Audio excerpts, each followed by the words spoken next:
Okay, hey everybody, welcome to InsideFlix. We're going to be doing our weekly box office report. Rich, tell us what film was crowned number one at the box office this past weekend. Jurassic World Dominion came in number one with 145 million. Number two was Top Gun Maverick with 51 million. Doctor Strange in the Multiverse came in number three with 5.2 million. The Bad Guys came back in number four with 2.5 million. And the Bob's Burgers movie came in number 5 with 2.4 million. Yeah, so Jurassic World Dominion, we kind of knew that this was going to be number one, but with 145 million for this past weekend, is that a pretty good number? Is that a solid number for you guys? I think it's okay. I mean, it could have been worse. Yeah, I thought it was going to be 175 million, and I thought I was being safe.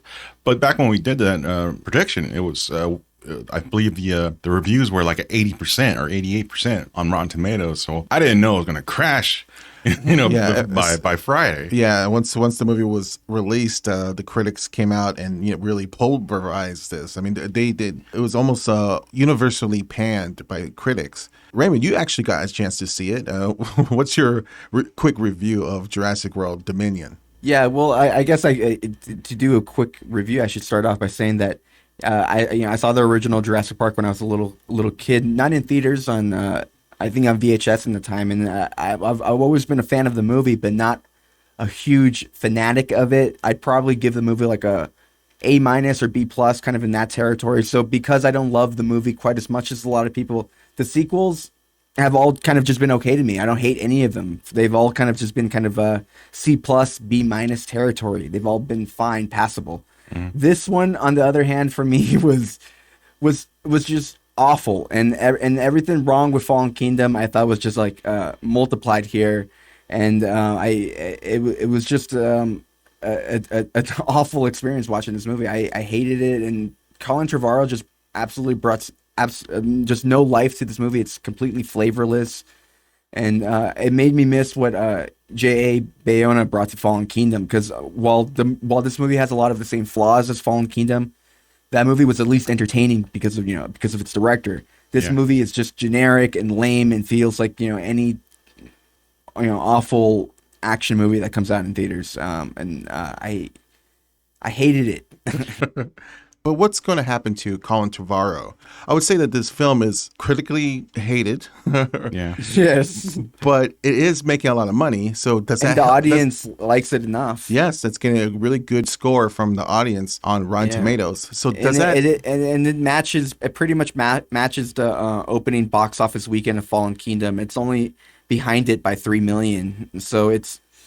You could also still make the argument that we're still kind of during the pandemic, so it could have maybe even opened even higher if we weren't going through this. So I don't know. Yeah, but is Colin Trevorrow gonna be affected by this? Is he gonna? He should be, but I don't think he will be. I hope he is. Yeah, and I hope he gets the the Mark Webb treatment where he doesn't get a big time feature film anytime soon. And should he go into director's jail? I think he should. But you know what? The film is considered a hit, so I don't think But that's the thing. We're going to see how the legs are for this movie, right? Like, what's the drop going to be for this? The drop? I'm assuming it's going to be a huge drop because the word of mouth is pretty bad. Yeah. Like, do you think like over 60?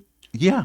Wouldn't be surprised. Wouldn't be surprised. It's still a big movie for summer. You may be right, but I don't know. It feels like this. I hate to say it, but it feels like they've kind of turned it into like the Transformers franchise. Yeah. Oh yeah. Yeah. And I mean, those movies really like started to peter out, and I mean, the last Transformers movie was arguably the best one, Bumblebee, and that movie suffered because of the Michael Bay ones. Oh, that's an interesting point, because do you think that the Jurassic Park or the Jurassic World franchise is officially kind of gone? Oh, no. You think there's going to be another one? Yes, it'll be back, but... Jurassic Universe. Maybe, I don't know.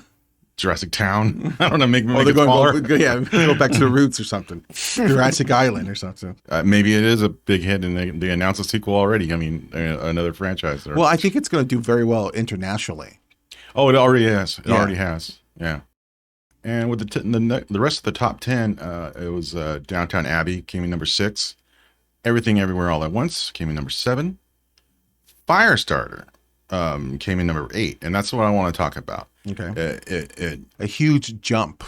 yeah, but I just want to explain this. I believe the Jurassic World Dominion had some sneak peeks during the week. It came out a little early. Well, that tally for those few days went into the Firestarter. I believe that's how it works. So Universal Pictures went to the Firestarter. I mean, Or maybe there was a resurgence of Firestarter.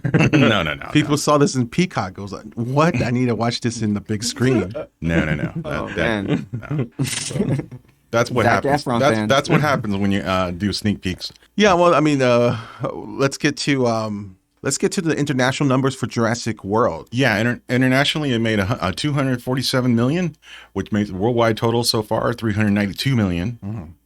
So that's ferocious. That's impressive. That's ferocious. Yeah. I mean, internationally it's even much bigger than the domestic release. Yeah, let's talk about Top Gun Maverick. I mean, if you look at the numbers for domestic and internationally, Yeah, it's for doing- the third week, it is tremendous. Another huge success for Tom Cruise and Paramount. I believe this film is already getting close to 750 million worldwide. So it's basically the number one movie of the summer. Yes, and I think it's going to pass $1 billion worldwide, right? Yeah, it's gonna. Yeah. Top Gun Maverick will be the first movie to reach $1 billion, most likely. Is anyone going to beat Top Gun Maverick this year? It all depends on how Thor does. I mean, if, no matter what, it's going to reach 800, even if it's not that great. Do you think Lightyear has a chance? No. No. I think Lightyear is going to do well, but I don't think there's a lot of people who are interested in seeing a real version of Buzz Lightyear, even though it's Chris Evans. I think they would love to see just another Toy Story movie or sequel. And from what I'm seeing, that Lightyear, although it's a Pixar movie, it's not doing on par with Pixar. The review so far is some of it is a lot more mixed than I expected. Oh, really? Yeah, according to the Metascore. Speaking of Buzz Lightyear, let's look at what's coming out next week. Yeah, in limited release is Brian and Charles. That's a comedy from Focus. And Abandon, another limited release with Emma Roberts, John Gallagher Jr., and Michael Shannon. And a Spanish film called Official Competition, which reunites Penelope Cruz and Antonio Banderas. There are a couple more films in limited release, but nothing. So Lightyear is going to be the one that's the wide release, and it's most likely it's going to be number one. Yes. I don't think it's going to be that big. I think it's going to, if Jurassic was under 150, I think this one will be, I'll go 125.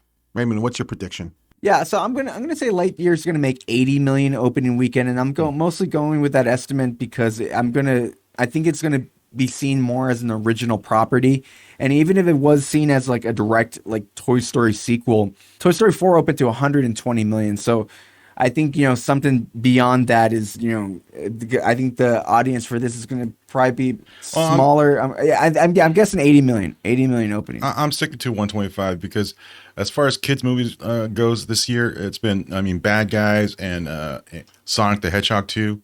Those two films were pretty successful as far as kids movies go. So I think it's going to be neither of them opened that high though. No, but they went to go see it. They came out, and it's also summertime, and my predictions is somewhere between those two numbers. You're saying 80 something, Raymond? So you're going to go 100 again? I'm going 100 again. Yes. All right. Okay, that's about it, and we're going to be back next week, and we'll see how well Pixar's latest Buzz Lightyear ended up doing at the box office. We'll also see how well Jurassic World Dominion ends up doing for its second week. Right. So we'll be back then. All right, thank you for watching InsideFlix.